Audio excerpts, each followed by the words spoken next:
VidCon, going to VidCon, going to VidCon.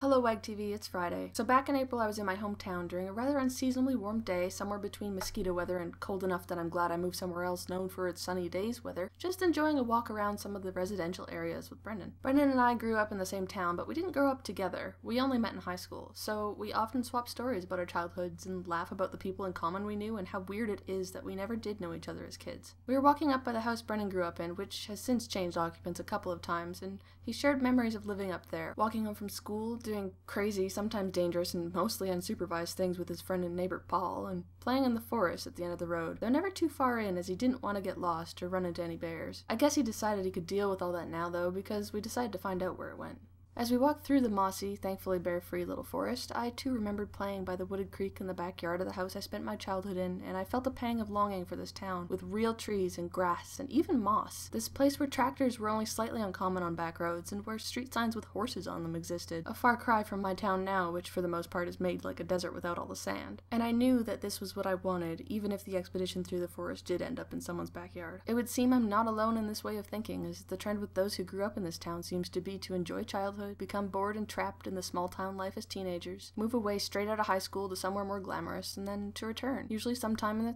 30s, to start their own families full of kids who grow up feeling trapped and then escape and grow nostalgic. I myself am a sucker for nostalgia, and being able to know that a year ago I was waiting with my dad and my bridesmaids for my cue to walk outside to my wedding in the same place that I had decided to rather adorably fill the dog dish with dog food 20 years earlier is amazing to me, and I want that for all sorts of other moments, for both of us. I know Brendan wants that too. As the day wore on, it soon became time for us to leave, so we packed up the car and headed toward the place we've lately been calling home, and as we drove out of this town full of old memories, it occurred to me that even though growing up in one place might seem stagnant and stifling while growing up, and even if you found a whole different way of living in a big brand new place, there really is nothing so comforting as coming back to the places that were once so familiar, to watch them grow and change into new places for new people, except maybe making some new memories there, which, not too long from now, I hope I will be lucky enough to do. Maria, I'll see you tomorrow.